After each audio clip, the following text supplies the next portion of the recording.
What's going on, everybody? And welcome into the 113th episode of the CRZY podcast. As always, I'm your host, Stephen Gates, and this is the show where we talk about creativity, leadership, design, and a whole lot of other stuff that help to empower creative people. Now, as always, you can listen to all the shows, get the show notes, and a whole lot more. Just head over to thecrazy1.com.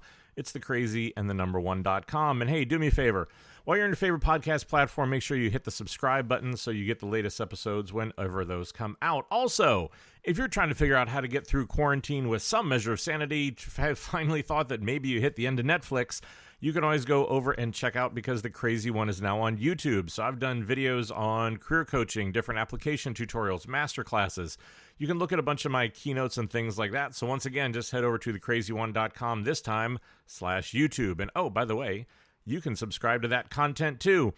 So it feels like I should sort of say hello again. I know that it's sort of been a hot minute since I'd sat down to do one of these shows, and it's been a while. And honestly, if I look back, I think it's been probably since September of last year of 2020 since I sat down to a new episode that wasn't from an event or sort of part of the Share the Mic Now series.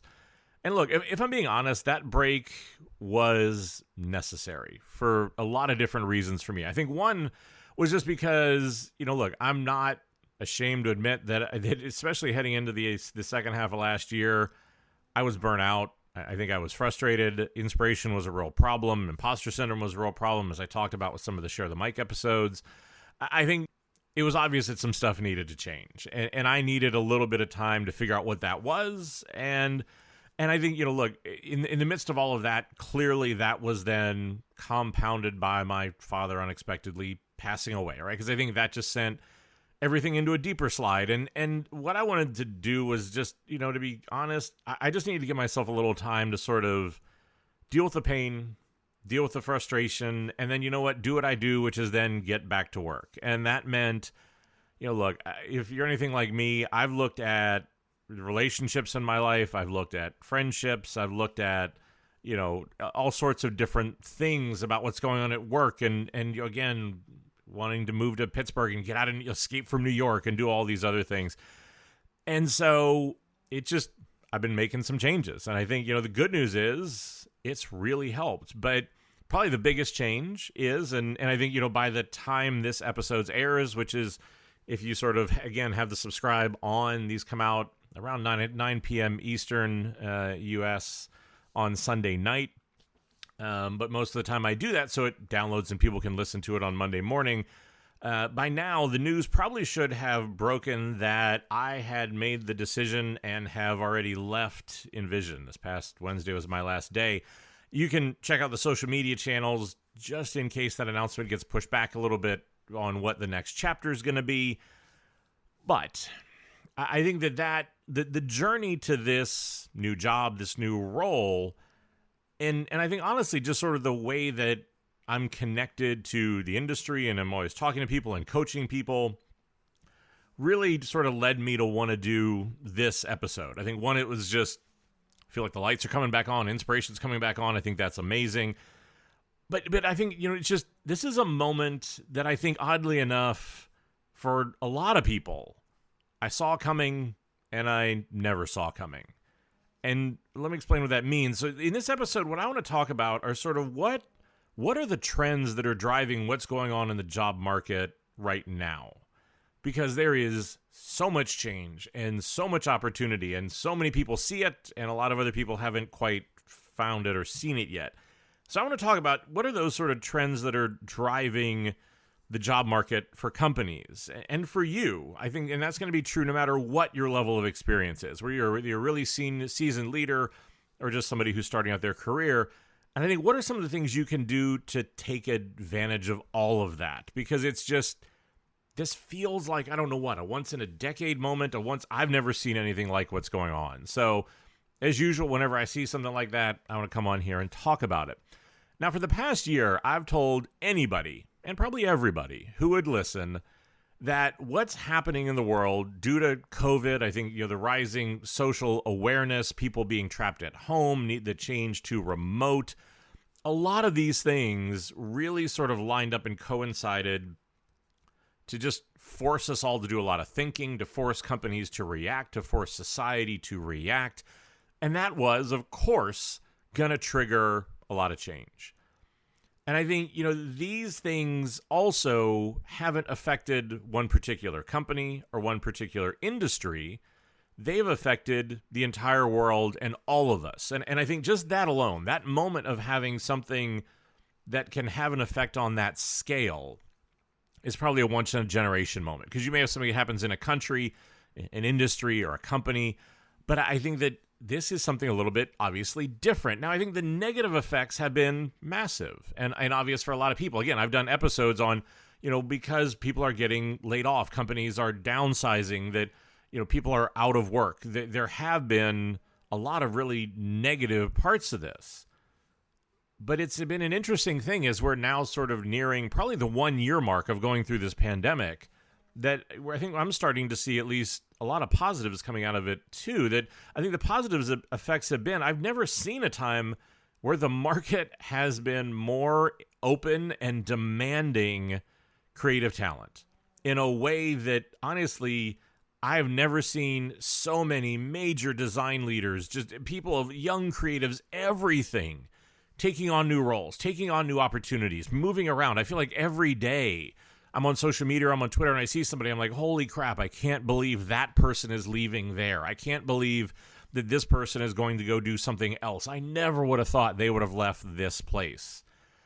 So let's take a few minutes and sort of dig a little bit deeper into why is all of this happening. And I think, obviously for this, we're not going to deal in the bigger societal issues. I'm not going to deal in some of those sort of things. But I just want to look at what's going on with the companies we work for and what's been going on with us that's causing this moment, that's causing this demand for talent, for so many people to be on the move, for there to be so much change. And now let's start with just the company side of this, because when COVID happened, everybody sheltered in place, obviously, right? We didn't know what this was. Everybody just sort of hunkered down. And I think, for a lot of people, it was very frustrating because you saw people losing their jobs, the hiring stopped, we all needed to pay our bills. I think this was why I got involved with and continue to be so immensely proud to be a part of the work that the Amazing Design People List is doing. We're now nearing 1,000 mentors, people who are helping people take the next step in their career, reviewing portfolios, giving them mentoring, giving them jobs, like just amazing things that are happening. But, I think it was undeniably and remains a really tough moment.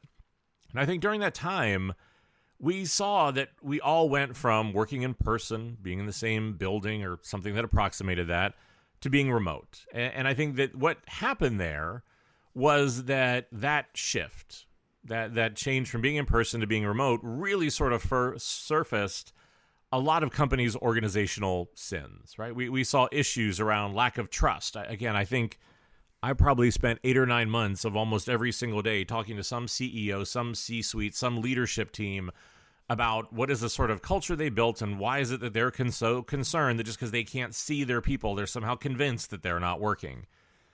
We've seen bad communication. We've seen meeting bloat. We've seen, and I think really the real thing that we've seen, and I've dedicated almost 5 years on this show to talking about this, we've seen just how many companies had managers instead of leaders. And so much more that was really put on full display because it took away, I think, what had been that sort of crack filler, right? Whenever you could see each other in the hallway, you could drop by somebody's office. You can smooth over a lot of dysfunction in doing that. It can really sort of hide a lot of the issues that I think had really been sitting below the surface for a really, really long time. And these issues have always been there. But that's the thing. When we didn't have that ability to run into each other, when there was then also not just that, but then the added business pressure created by COVID, that, really we couldn't keep this stuff under the surface anymore. Now, I think you've seen some companies have responded in spectacular ways. I think you've been able to see them probably achieve 10 years worth of growth and maturation in the span of 6 or 8 months. They've leaned in. They understand the moment. They want to fight. They really have that sort of almost like wartime leadership that they need to make the changes and do the things that are necessary. And I think you've either seen those, which probably are fewer than what we've liked, but I think you've also seen quite a few others that I would argue really have spiraled out of control, where they lack leadership. And I think that lack of leadership and probably having more managers than leaders was put on full display front and center probably more than any other time I can think of. And look, we've all seen that lack of leadership, right? We've seen it for far too long. And it was caused by companies who've hired, trained, and rewarded managers who could honestly just sort of maintain the status quo and basically manage a project from, one spot to another. Again, I've been writing and talking about this for probably the better part of 10 or 15 years about are you a manager or a leader. So this is not a new trend. But now, man, has this put a spotlight on it. And I think that happened because instead of rewarding leadership, thinking, pushing power down through the organization to empower the leaders and the teams, and again, the things that all the companies that those companies like to point at, the Apples, the Nikes, the Spotifys, whatever the name is you want to use, that's what they do an amazing job at, is they do this crazy thing where they hire smart people, then trust them to do their job. Wacky, I know. But I think that's what they've done instead, is that, they've really rewarded compliance. They've rewarded just sort of coming in and managing, not leading, but just managing. Well, the wind shifted, and now all of a sudden they have to reap the whirlwind on those decisions. I would argue for a very long time that these cultures have been toxic to creatives and created a lot of really deep frustration within the creative communities that has built and built and built. Again, a year ago, whenever we did the Design Frontier report, we said that 83% of the world's companies were stuck in the middle to the bottom of that maturity model that we'd built. This was the building frustration. This was the moment where we're being asked to try to show up. But why is it that creativity and corporate structure pretty much can never coexist together? So I think this combination of this long simmering frustration in a few too many of us, the pressures of the business needing to respond in new ways of working to be able to figure out how do they actually evolve, were really all the ingredients for there to be a lot of change and a lot of opportunity. Because on the company side, I think, these were all factors that we could see coming. These were factors that, again, I had been saying to anybody who would listen for the past year, that was going to be the thing, was that since this wasn't an isolated problem, this wasn't a global problem, if you and your company and your leadership did not choose to step up, did not choose to evolve, you were about to watch your best talent leave for the companies that did. Now, the good news is that I've seen so many companies who have come through this process and come to the realization that they have and need to start valuing the right things. They need real leadership and real talent in their companies. They've started or are well on their way to rethinking their company's structure and creating new teams, opening amazing new opportunities. Basically, they understand that's why I said before, they need wartime leadership. The days of the manager, the days of just being able to sort of coast through, those days are well and truly gone. And so that the people who are there are either going to need to respond, to step up, to understand that people are people, that creativity matters, that a lot of the things that we've talked about on here, again, for nearly 5 years, it's funny to watch the listening around those episodes have really gone crazy. Because I can see that this is what people are seeking out. Now all of a sudden they're like, oh crap, I need to figure out how to do this. But I think that, I can't be more excited to see this change. And I think, for so many of us, it's the change that we've been waiting for. I'd often joked that we sort of needed one more generation of leadership to go away or to grow up before we were going to start to get to the place that we needed to have the ability to do really impactful work consistently. I think at the same time, those companies who, have only increased their toxic culture, who have sort of doubled down on just wanting compliance and wanting managers and wanting things like that, who've seen, they have all these FOMO meetings of all these other things and are doing these crazy things to, just because we can't see you, we have to make sure that you're working. They have an almost pathological inability to trust their people. Those people are going to suffer. I don't know what to say. I think those cultures are going to drive out, and we're seeing now that they are driving out the best talent. That talent was sort of waiting to run out the door for that moment whenever they could, because now they could clearly see what was going on. because they've seen the light on some of those new ways of working. But that's what companies, I think, are really looking for. I think that's why you're seeing so many big design leaders are looking for so much young talent, is because they want people who can think. They want people who can be a part of the change, who can really deliver that, who are really good at it, because they're in a place where they know that they have to respond. They have to be creative. There's not another choice. And I've long believed and found, I guess, that I think fear, panic, and any sort of these emotions are honestly pretty amazing motivators. I think that they're really good at getting people to take action. They're really good at getting people to do something, because it forces us into accountability. It forces us into transparency. It forces us into evolving. And that quest, again, I think as you look at the most successful people, the most successful companies, that's what they do. They continue to evolve. They don't just sort of do one thing and are happy with the first act of whatever it was that they did that made them successful. They continue to work. So, yeah, on the one side, we have companies who have just been forced into thinking differently and to value talent differently. And we're seeing that the ones who do are attracting great talent, and I think are about to really sort of launch a new age of creativity. And we saw this after the housing collapse. We've seen this after these sort of ages of great frustration, of great trouble. Amazing startups have been launched. Amazing creative work has been done, because there often does trigger this change. It triggers a lot of frustration that people want to sort of get out, and it triggers different ways of thinking. So I think, we're on the dawn of that moment. But unlike those moments in the past, there's the other side of this equation that I think has made things different, which is us. We've all sort of been through a lot, right? And so while that change was happening as companies, we're also going through a lot of changes. I think some of the biggest shifts came in our orientation, or how we value not only our work, but sort of everything else. And I'll sort of, again, the best thing I know to do is to use myself as an example. For my entire life, I found the job I wanted, the position I wanted to do, the opportunity that I thought was where I wanted to be, and then I would orient the rest of my life around that. So that was where I lived, my insane travel schedule, like, again, how often I'd see my parents. Like, so many of these things were sort of, we were really good at distracting ourselves with work, and really sort of thinking that that's where, for a lot of us, the sun sort of rose and set. It's how we set our value. It's how we set how we, thought we were successful and things like that.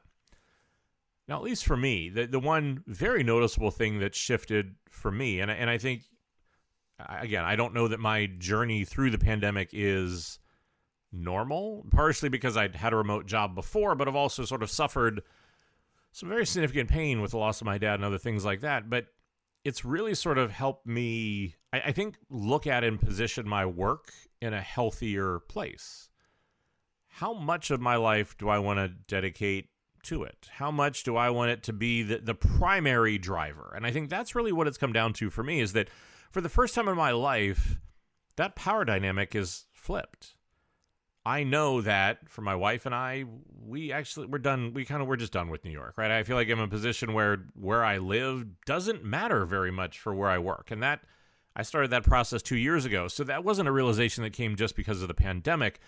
But I think what the pandemic did was it let me see that for the first time, I sat down and realized, what is the life I want?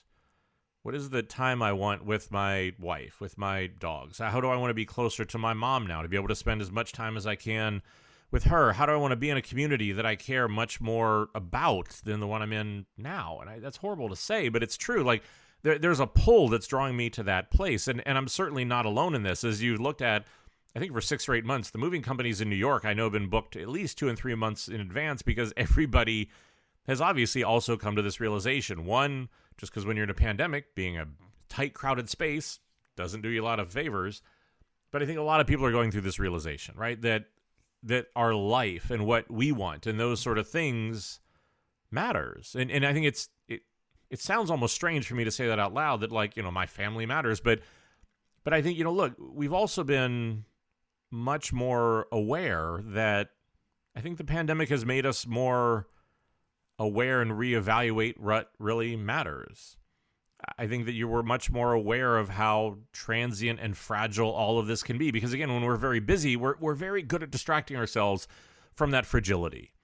Whether it's that groceries will continue to show up at the grocery store, or that the ones we love will be here tomorrow, or just sort of whatever it is, that we can often write that off to accidents or other things like that. Oh, like, oh, if that happens, well, it's a freak occurrence or something like that, right? I think that there's been a real reevaluation of how precious and fragile everything is. I think that makes us want to be closer to our family.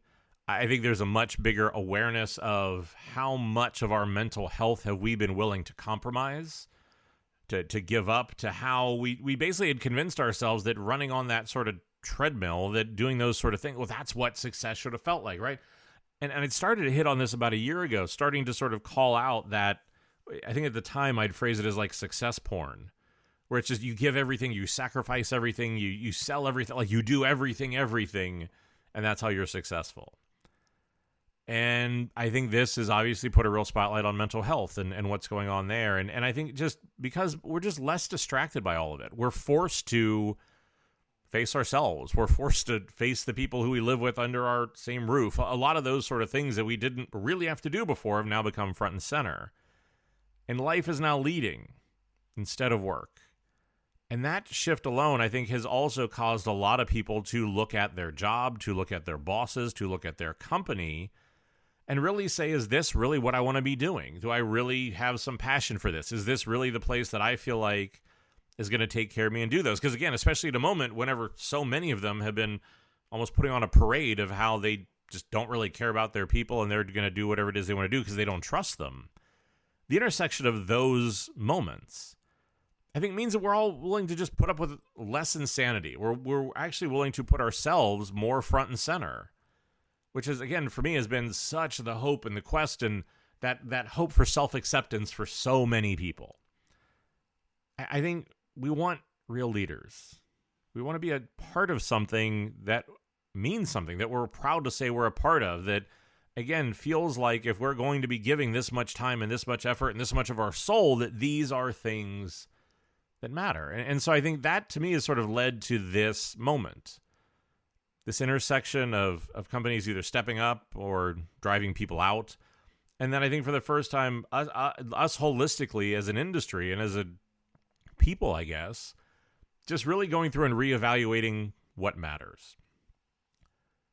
So then we come to this moment, right? Because we've already started to see, and like I said, this isn't just sort of big, important design leaders.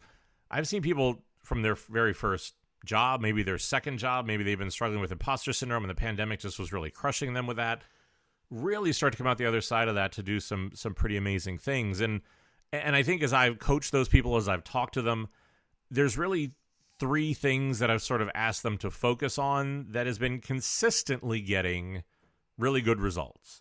Now, again, I feel like there's the asterisk, like results may vary, but these are well-trodden themes here on the show. If you listen for any amount of time, this is going to sound familiar.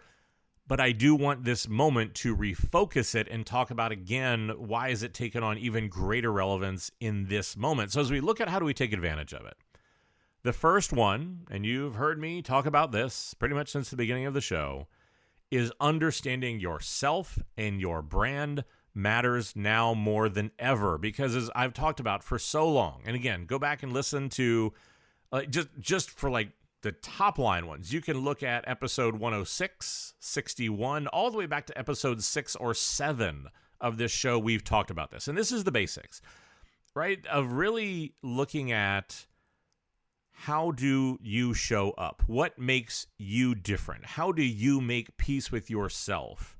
And then how do you put that out into the market? Because look, before it was never a time to be generic. But now is definitely not the time to sort of say, oh, well, this is what I think companies want. This is sort of the generic look or the buzzword bingo, or I don't have enough experience to be able to figure this out. Right? Again, I can tell you that's just not the case. I've worked with people, like I said, who it's their very first job. Something to this point, your life experience, your childhood, where you grew up, whether you did or didn't go to school, the work that you've done, the insights you have, all of that has armed you with a very unique perspective. And that as you go through that perspective is what's going to set you apart. Now, again, there's a real easy shortcut here. So if you go to the YouTube channel, again, there's a whole video, very popular video at this point, on the most common resume and portfolio mistakes. And a lot of this is around being generic, not understanding your brand. Because again, this is a moment where if you cannot say who you are, what makes you different, if you cannot say what it is that you think you could bring to the table, those are the cues that companies are looking for. The people who can talk about that, express that, stand out from the crowd, those are the people who are going to continue to be successful. Those who choose to be generic, who fit into the corporate cookie cutter, who don't want to take the time to do the self-reflection, because I understand that it is hard. Being generic is easier.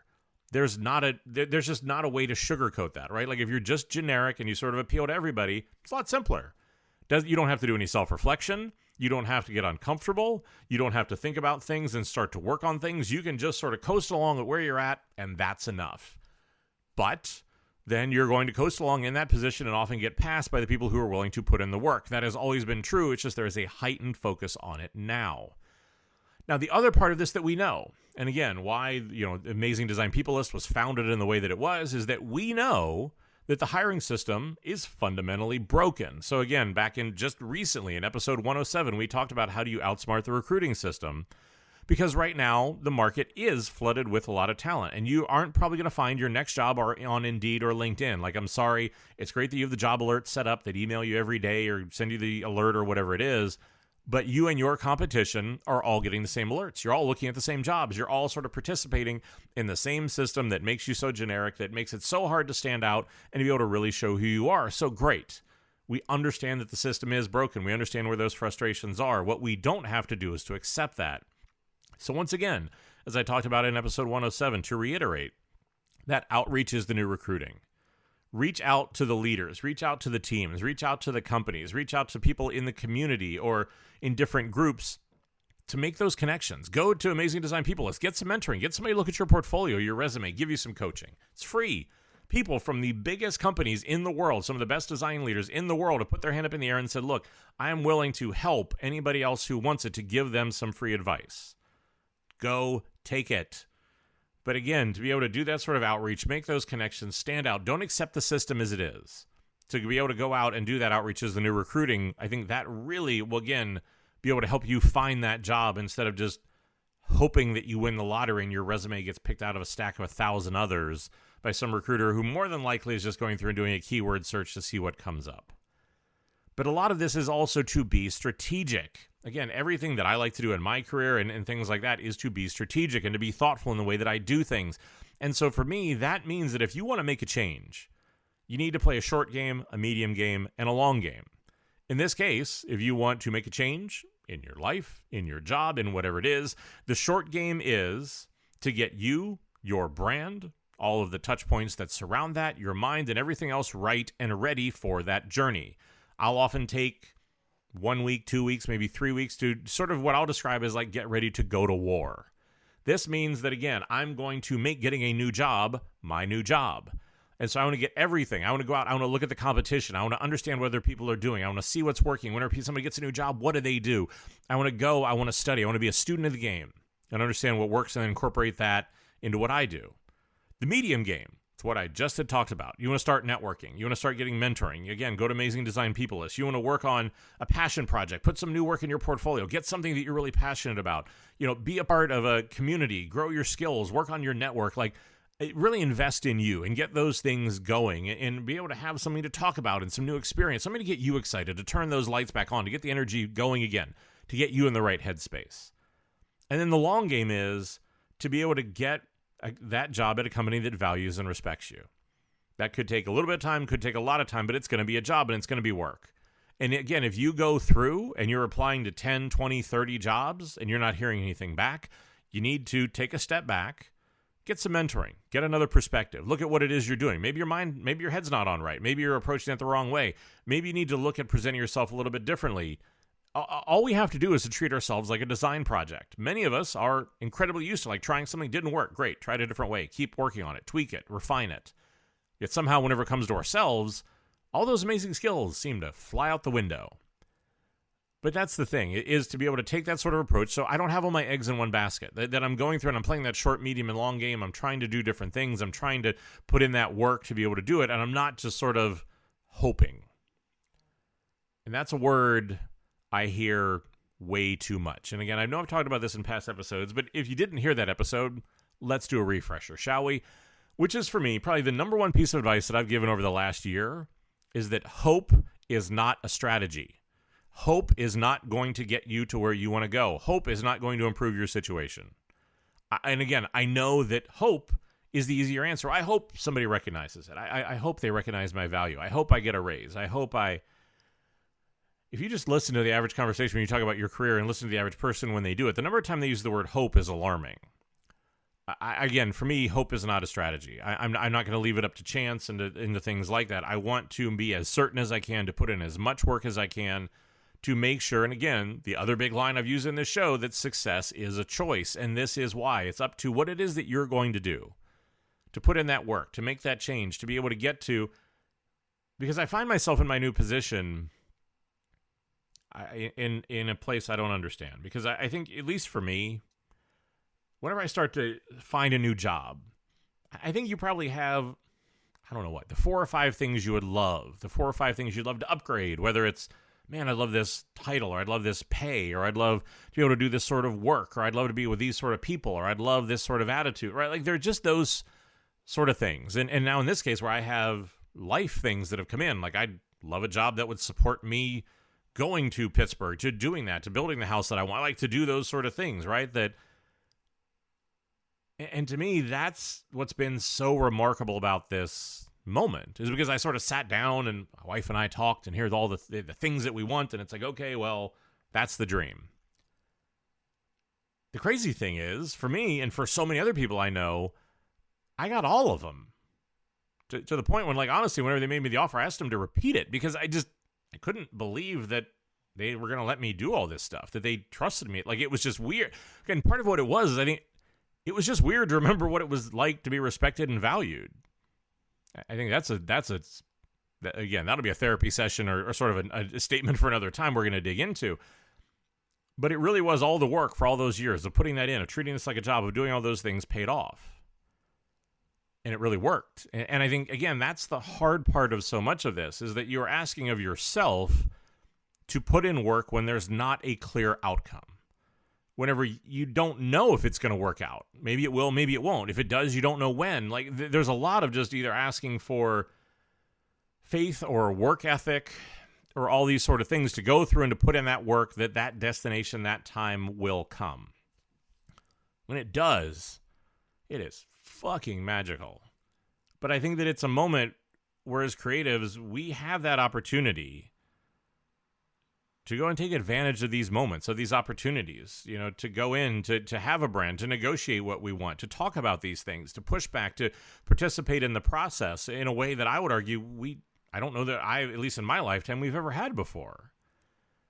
And so for me, I think that's why this moment is important. I think to be able to take advantage of that before whatever else happens, or there's another shift, or whatever else it is that sort of will alter this landscape, because that time will come. Things will shift. Companies, again, this is just the natural ebb and flow of things. But damn if it isn't an amazing time to be in this industry. Damn if it isn't an amazing time to see so many opportunities. And I am so happy for so many people who have stepped up and who are taking advantage of these things that are going on to do new and amazing things. My best wish, my best hope is that if you aren't already one of those people, you soon will be. And I think, again, if you sort of reflect on the state of what's going on in your company, what it is, whether that's something you want to be a part of or not, what do you want out of your life? What's that road that you want? How do you start to lay some of those things out? And also just give yourself permission to want those things. That it's okay to be able to sort of put yourself into that equation. That, as strange as that may feel, as awkward as it may be, these are all really good things. And then to look at it and say, okay, what are those real tangible steps that you're doing to make that happen? And again, just keep an eye on how often are you using the word hope? And if you're using it too much, what are the things that you're going to change to make that sort of success a choice? What are the things you're going to do to make sure that you get that outcome? Because that's what I said, is I've just seen in so many people, and even in myself, that when you put in that work and you do that, the change comes. So now the awkward bridge into the closing. So look, I think the links to the episodes I talked about and a bunch of those notes, as always, I'm going to put those in the show notes. You can find notes and transcripts and all that stuff for all the different episodes that I've done. Again, just head over to thecrazy1.com, thecrazy and the number 1.com. Do me a favor, whenever you're also on your favorite podcast platform, like where you're just about to hit stop on this, before you do that, do me a little favor. Just leave a review while you're there. Whether it's a couple of stars, write a couple of words, just something let people know how you feel about the show. That way more people get the message, hopefully it helps more people, things like that. As always, you can follow my adventures. If you want to follow the show, you can do it on LinkedIn or Facebook. And you can follow my personal adventures on Twitter and Instagram. As always, everybody down in legal always wants me to remind you that the views here are just my own. They don't represent any of my current or former employers. These are just my own thoughts. And finally, and always, I say it every time because I mean it every time, but thank you for your time. I know that time is truly the only real luxury any of us have. I was incredibly humbled. Do you want to spend any of it listening to me? So get out there. Take advantage of that moment. Make sure that hope isn't a strategy for you. And all the while you do it, stay crazy.